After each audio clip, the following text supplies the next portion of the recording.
Hey friends, today I'm going to be talking about hosting events in your home, how to be better planned and better prepared to create a less stressful environment and an environment on your event day when you can spend more time with your guests and less time in the kitchen. We're going to be talking about 5 main things to help make that happen, okay? Number 1 is going to be the menu. We're going to be talking about how to create a menu that will keep you out of the kitchen a little bit more. Number 2, we're going to be talking about lists, making a proper list for your prep and your shopping. Number 3 will be how to shop with purpose. Number 4 will be how to prep with purpose. And number 5, we will touch on your event day and how to keep yourself organized. So the first thing we're going to go into is your menu, creating a menu for your event. The biggest thing is making a menu that keeps you out of the kitchen. And this takes careful consideration on the items that you pick. So there's a few different styles of events that people do. First would be your dinner party, which tends to be less than 10 people. The other style is going to be a cocktail style. With both of these, the potential to get a little bit lost on Pinterest, get very inspired, and put a whole bunch of things down that are going to keep us in the kitchen for hours and hours on end is really high. You need to be careful of that. So let's look at a dinner party first. The best way to keep yourself out of the kitchen and keep everybody fed is to have a few appetizers to start with, whether it's shrimp or chips and dip or something like that you can prepare before your guests get there. Have those out before your guests get there. And then just have to put 1 or 2 trays in the oven or on the barbecue, and that's your dinner. If you do a multi-course dinner, and by that I mean you first have appetizer, then you have salad, then you have main course, then you have dessert. You're going to be in the kitchen all night preparing, and that is not a good thing. You want to spend that time with your guests. So 1 pot meals or 2 tray meals that you put in the oven almost at the same time, and a simple salad on the table with a couple of appetizers is going to be the way to go when you're doing a dinner party. For cocktail events, again, there's the ease in getting carried away with all the inspiration that you have out there. But you have to be careful because a lot of these small canapes, small appetizers, they can be a bit sensitive. So by that, I mean, if you put them on the counter in an hour, they're not okay anymore. Either it's a hot item and the pastry around it has gotten soft, or they've cooled down, or. So maybe with cocktail events, keep all your items cold. Do a nice cheese board, do a couple of cold appetizers, and a plate of vegetables and fruit, and that's a beautiful spread. That kind of thing that you can have prepared completely before your guests get there. You can have it on your buffet table, completely set up before your guests get there, and barely have to touch it during the night. So that's how to look at a menu. Look at it seriously and consider whether you're going to need to spend time in the kitchen with that particular menu and those items. If you are going to have to be in the kitchen, whether it's because you have to cook another batch of these or refresh these, consider changing that for another item. The next thing we're going to talk about is lists. I think next to the menu, this is going to be the most important thing that I discuss today. You want to create a list with several sections. First of all, and I do all this in mostly Excel or Microsoft Word, but a lot of people do stuff like this on their phone. They have a lot of good luck with notes or whichever system they use. You're going to write down your menu on your list. You're going to write your menu out in detail. That means every sauce that you're serving with every item, special seasonings, crusts for meats, anything that you have that's going with the food, you write it on there. If you're serving beef and you need horseradish, you write horseradish on your list. Make the menu as comprehensive as you can. The next thing you're going to do is take the menu that you've just written down or typed and expand that into a prep list. So you're going to break down every single menu item into the individual things that you need to put together to create that item. So if you're making say a beef tenderloin roast, you're going to need your beef tenderloin. You're going to have to probably clean any extra fat or connective tissue off that beef tenderloin. That would be a separate line item.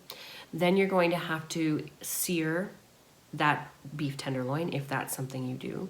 You're going to have to create a crust or a seasoning for your beef tenderloin. That's another line item as well.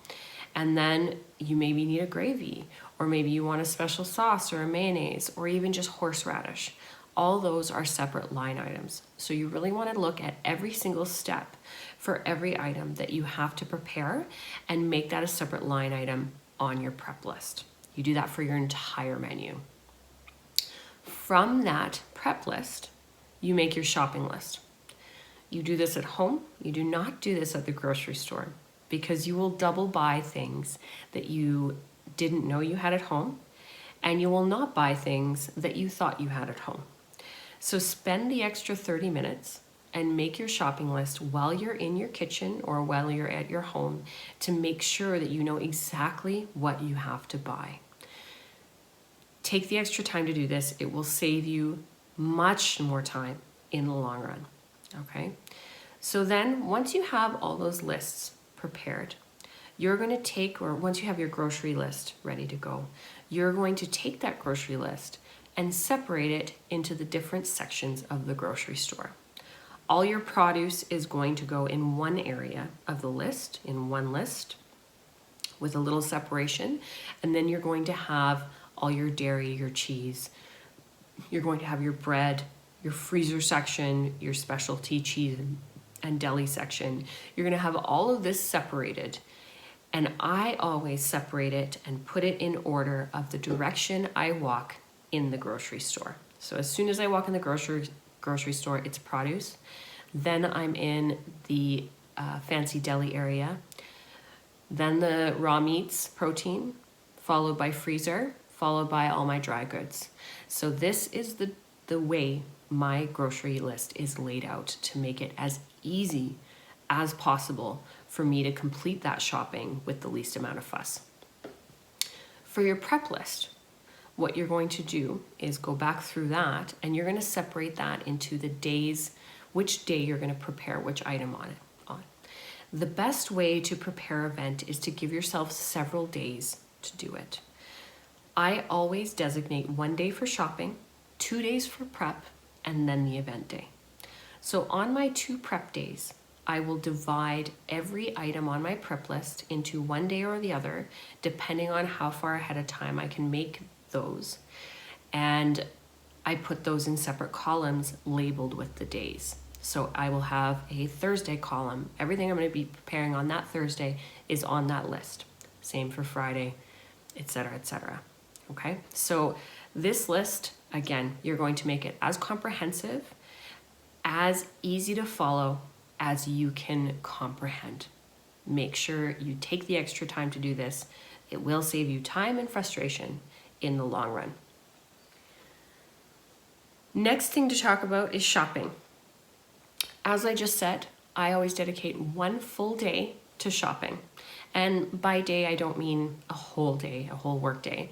I mean 1 prep session for my event. So if I'm spending 3 2-hour chunks or 4 2-hour chunks on this event, 1 of those chunks of time will be spent shopping and doing nothing else. I will not prep that day. I will not cut vegetables. I will not make sauces, nothing, only shopping.